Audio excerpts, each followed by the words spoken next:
Hey guys, welcome back to my channel. Today is Monday and I'm here with lecture Monday with the next part and the next chapter, that is experimental design. So experimental design क्यों important है? क्योंकि हम जब भी कोई भी research करते हैं तो हम किस डिज़ाइन में करते हैं वो बहुत मायने रखता है, क्योंकि हम हर एक सैम्पल को लगा रहे हैं। अगर हम कुछ टेस्ट कर रहे हैं तो हर एक सैम्पल को एक यूनिफॉर्म इन्वायरमेंट मिलना चाहिए, बट ये लैब के बाहर तो पॉसिबल नहीं है। तो उसको कैसे पॉसिबल करें इस पूरे चैप्टर में, उसके बारे में। तो एक्यूरेसी क्या होता है कि जो मेजरमेंट्स हम ले रहे हैं वो ट्रू रहे। ट्रू मतलब एग्जैक्ट आए। अब एग्जैक्ट तो आ नहीं सकता है क्योंकि ऑफकोर्स प्रैक्टिकल चीज़ें है, तो near to true, the closeness of a measurement with the true value.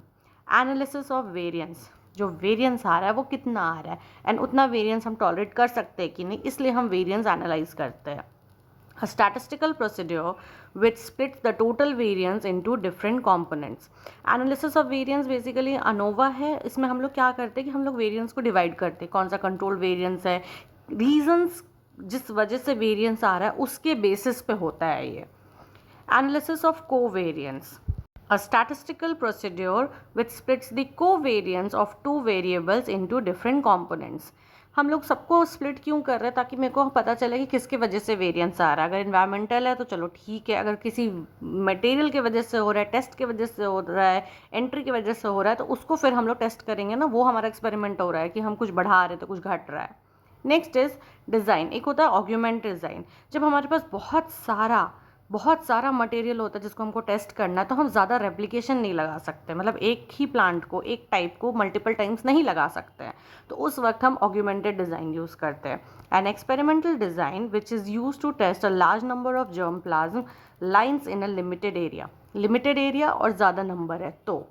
Next is CRD, that is completely randomized design. Experimental design that is used when the experimental plot is limited and homogeneous. CRD कब use करते हैं? Basically ये lab वाला है, homogeneous है, environmental effect नहीं आएगा, तो हम थोड़े से जगह पे, छोटे से जगह पे कर लेंगे। तो ये कहाँ हो सकता है? ये जनरली लैब में हो सकता है। Next one is correction factor.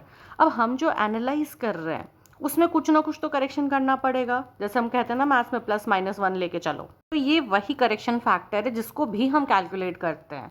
So in analysis of variance, that is ANOVA, the square root of grand total divided by the number of observation. मतलब जो हमारा ग्रैंड टोटल आया ऑब्जर्वेशन का, उसका square root divided by the जितना number of observation है, that is correction factor. Now critical difference. अब जो लीस्ट डिफरेंस जो हम लोग टॉलरेट कर सकते हैं, मतलब वो लीस्ट डिफरेंस जिससे ज़्यादा सारे डिफरेंसेस सिग्निफिकेंट है। Least difference greater than all differences are significant. So that's it for the day. If you like the video, please hit the like button, share it, and don't forget to subscribe my channel. I'll again come up. Till that, take care. Bye bye.